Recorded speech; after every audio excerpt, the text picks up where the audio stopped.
సంవత్సరంలో దేశ ప్రధాని పీఠంలో అనూహ్య మార్పులు సంభవిస్తాయని పంచాంగకర్తలు జోస్యం చెప్పారు. ప్రధాని పదవిలో ఉన్న వ్యక్తి స్థానంలో మరో కొత్త వ్యక్తి బాధ్యతలు చేపడతారని వారు పేర్కొన్నారు. తెలంగాణ కాంగ్రెస్ కార్యాలయంలో నిర్వహించిన క్రోధినామ సంవత్సర ఉగాది వేడుకల్లో మంత్రులు, ఎమ్మెల్యేలు, ఎమ్మెల్సీలు, పలువురు నాయకులు, కార్యకర్తలు పాల్గొన్నారు. గతేడాది ఉగాది వేడుకల సందర్భంగా జరిగిన పంచాంగ శ్రవణంలో రాష్ట్రంలో కాంగ్రెస్ పార్టీ విజయం సాధిస్తుందని చెప్పిన మాటలు నిజమయ్యాయని గుర్తు చేసుకున్నారు.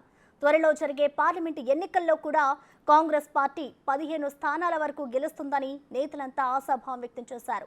ఇక తెలంగాణలో ప్రజాపాలన ఆవిష్కృతమైందని, సవాళ్లను, విపత్తులను సమైక్యంగా అధిగమిస్తూ కార్యకర్తలు ముందుకు సాగాలని నేతలు పిలుపునిచ్చారు. సప్తమాధిపతి దశమాధిపతి బుధుడు అవటం వల్ల, ధనుర్లగ్నానికి బాధకాధిపతి అవటం వల్ల ఈ సంవత్సరము విడాకులు, భార్యాభర్తల మధ్య ఎక్కువ మనస్పర్ధలు ఉంటాయి. సినిమా, ప్రభుత్వ, కేంద్ర, రాష్ట్ర మంత్రుల అక్రమ సంబంధాలు కొన్ని బయటపడతాయి. 10వ భావం పరిపాలకులను, రాజకీయవేత్తల పరిపాలనా విధానాన్ని కూడా సూచిస్తుంది. దశమాధిపతి బుధుడై వర్గోత్తమం వలన దశమ నక్షత్రాధిపతి చంద్రుడై ఉపనక్షత్రాధిపతి శని అవ్వడం వల్ల ప్రస్తుత దేశాధిపతి దేశాన్ని అభివృద్ధి వైపు నడిపిస్తారు.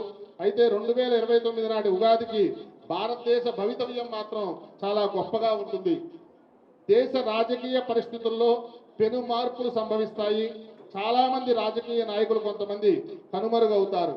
రాగల 5 సంవత్సరాల కాలంలో ప్రధానిగా కొనసాగినటువంటి వారు దేశ రాజకీయ న్యాయ వ్యవస్థ, ఆధ్యాత్మిక రంగాల్లో అభివృద్ధి, రాజ్యాంగ వ్యవస్థలో కూడా అనేక మార్పులు, చేర్పులు ఆకస్మికంగా చేసే అవకాశం జరగనున్నది.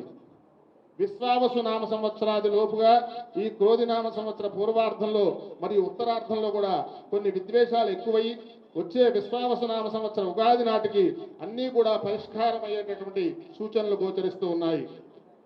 24/2026 నుంచి 31/8/2026 లోపల ప్రధాని మంత్రి పదవుల్లో కూడా కొన్ని ఆకస్మికంగా మార్పులు సంభవించేటటువంటి సూచన